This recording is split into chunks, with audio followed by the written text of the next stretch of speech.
Ladies and gentlemen, it's my great honor to stand today in front of you and speak about my father, Stanislav Kaunov, inmate 41,985. He was born on the 9th of November 1925, and at the time of full-scale German invasion on the territory of the Soviet Union, he was 15 years old, youngster, full of energy, full of ideas, full of life. Couple of months later, he was captured by German police and forced to travel to Germany as a labor. First time he managed to escape, opening the floor in the freight rail car and escaping through this hole.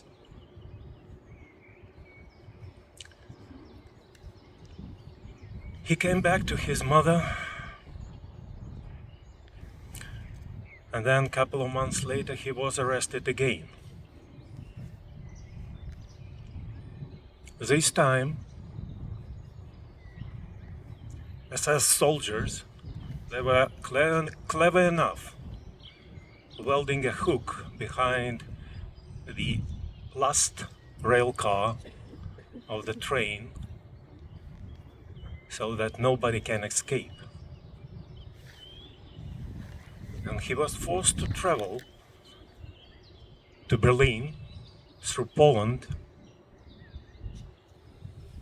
ending up in one of the plants and working along with German workers. Then he was transferred to Essen and worked there on another plant. After this, he escaped and joined French resistance. That was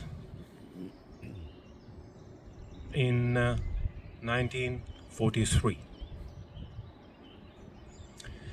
He was a very good swimmer, and his task was delivering explosives to the posts of railway and other bridges. So he did that. He delivered the explosives, he set them up. A couple of bridges were blown up by this action, as well as railways. After one of the action and raids, he was arrested. He's got a death sentence and been sent to Buchenwald, where he's got this very number. I repeat it, 41,985.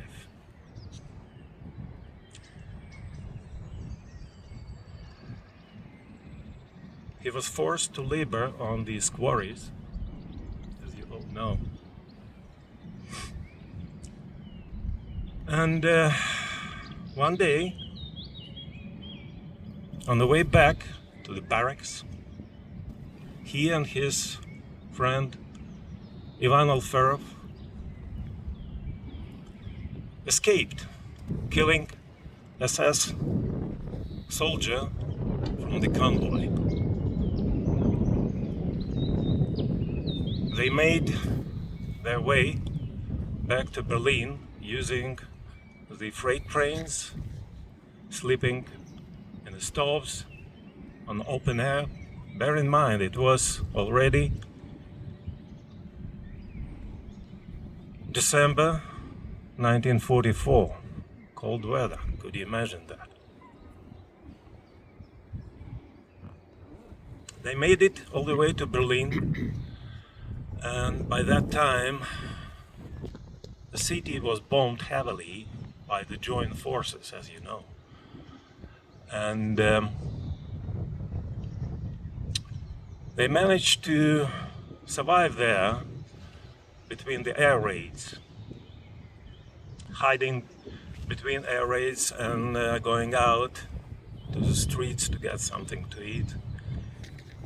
But unfortunately, eventually they were caught by police. He was caught. His friend managed to escape and he was caught and put in a prison in Berlin with second death sentence. However, these days joint forces approached the city, and he was lucky enough, being in a group, to exchange for some German military from the other side of the front. He ended up on the other side of the front with Soviet army. He said that, Tim, I was so lucky, I was so happy that finally I'm there. However, there's another terrible story began for him. Soviet power declared him the enemy of the state because he didn't die when was in Germany. He went through the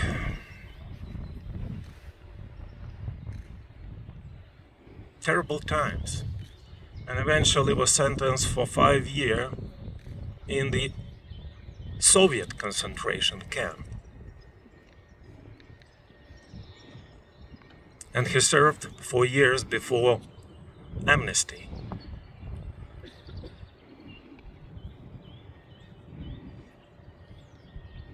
Interesting enough, he told me many times that the German concentration camp was absolutely awful and terrible. However, the Soviet concentration camp was not better than that. We all remember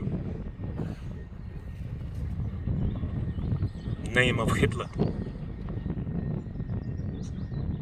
And we remember this name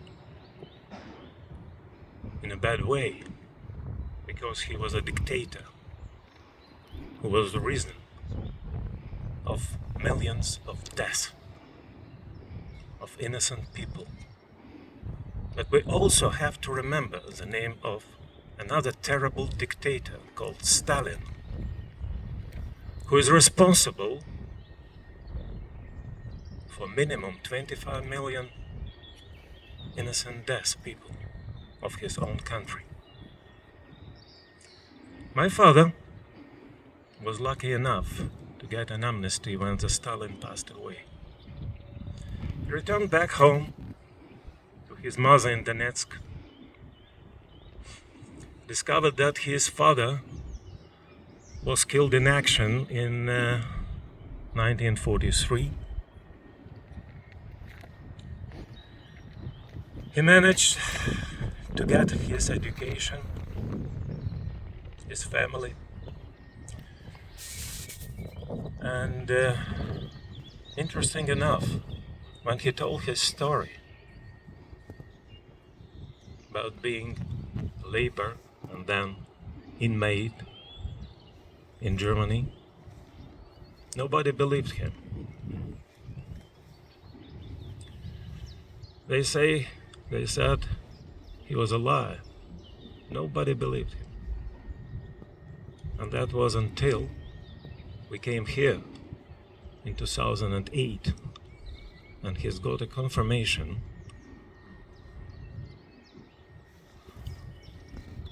from Buchenwald authorities that he indeed was an inmate here. He indeed was sentenced twice for death. He indeed escaped killing SS soldier in 1944. And when he has got these papers in his hands, and I was next to him, he didn't cry, but he turned his head to me and said, "Tim, look, I was telling the truth. I'm not a liar. Nobody can blame me for that anymore." I said, "Father, look, I always believed you and I always trusted you." He said, I know that, my son. But they didn't. I said, okay. That was his story after the Second World War up till nowadays. During these days when I was a kid and all the way when I was a youngster and matured person, he told me a couple of times, "Tim, I'm so happy. I'm so happy you don't know what war is."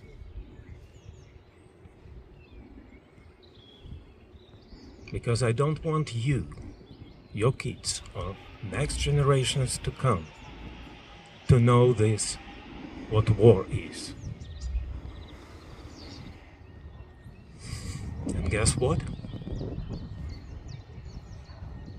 In 2014,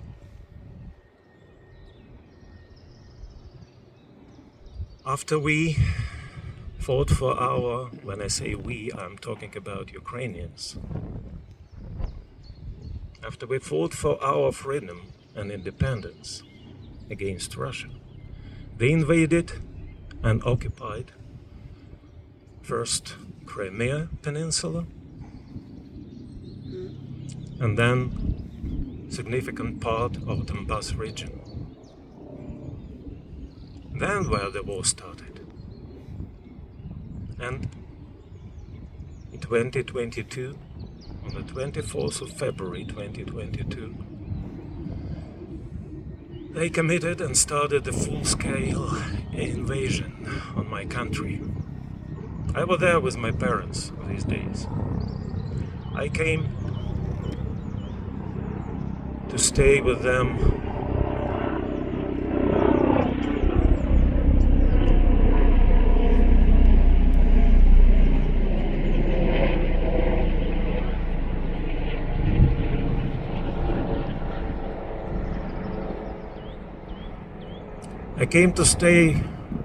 to comfort them in December 2021 for the new year. And my ticket back to my family was on the 28th of February 2022. However, on the 24th of February, the war started. It started at 5 o'clock in the morning with a heavy missile attack committed by Russia against my country. It was terrible. Ladies and gentlemen, it was terrible. When I came to see my father, he was, I can't even describe. I said, "Tim, it's war. It's war again." Yes, it was a war, and it is still a war. We're still in war.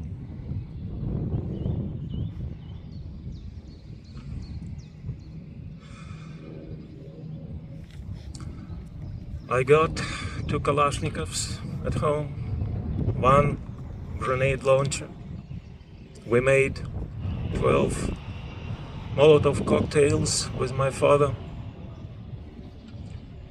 We put sacks with sand on our balcony on the first floor of our house. And we got ready for Russians to come to our village.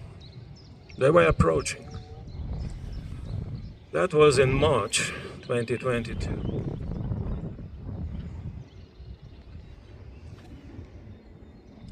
The front line stopped about 7 kilometers from our village.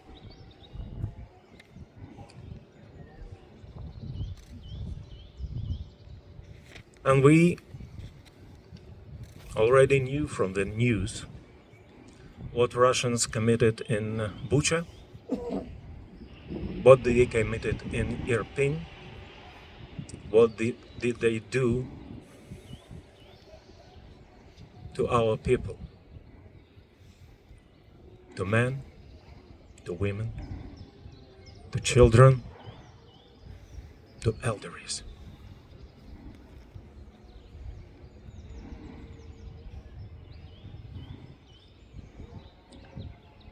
My mother, this time, was 100% disabled. We can't leave the house, we can't leave her alone. She was blind, she hardly can hear anything. So we decided, me and my father, we decided to stay with her.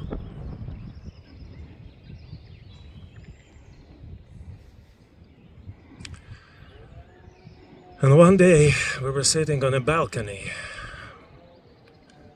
watching the approaching front that was heavily bombing, shooting, and I told my father, Dad, it's a terrible thing to say.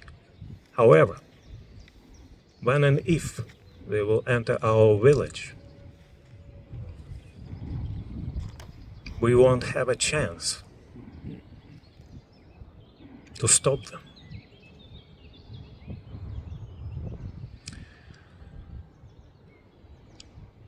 So one of us have to go down and finish the life of my mother, because we can't leave her in their hands.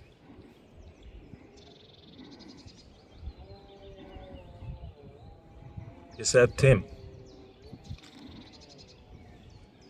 I cannot do that. However,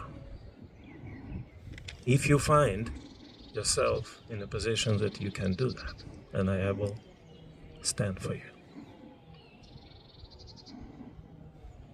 We were lucky.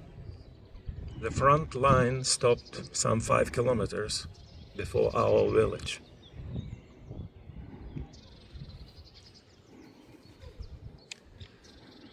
And we survived.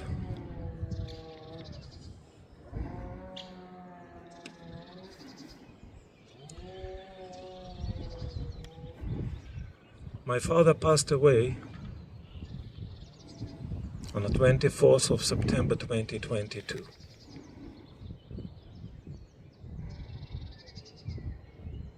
And I'm sure that one of the reasons of his early departure from this world was this war which was started by Russians against my country.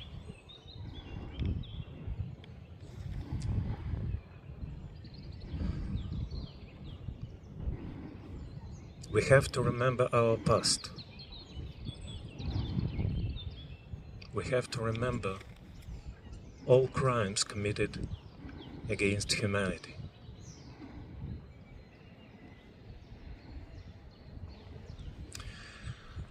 Andres today expressed his gratitude for us traveling here, all of us. I don't mean myself and my son.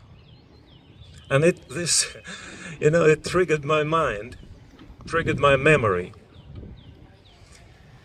I remember this famous movie which my father loved.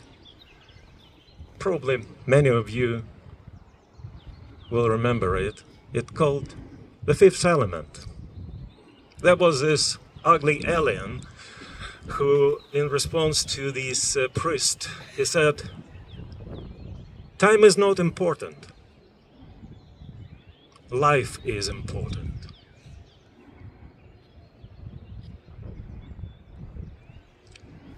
And I would rephrase this and say that time and distance is not important. Life is important.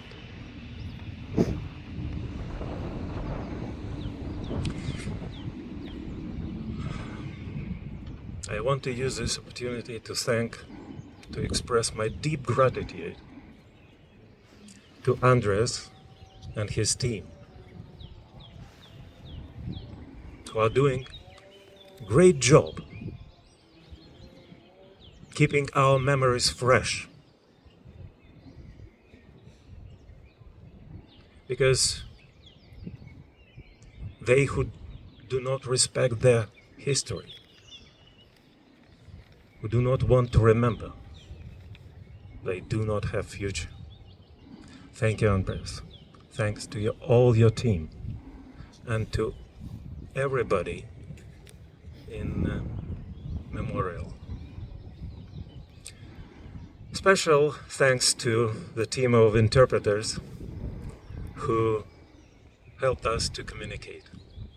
Thank you very much, ladies and gentlemen. Life is important.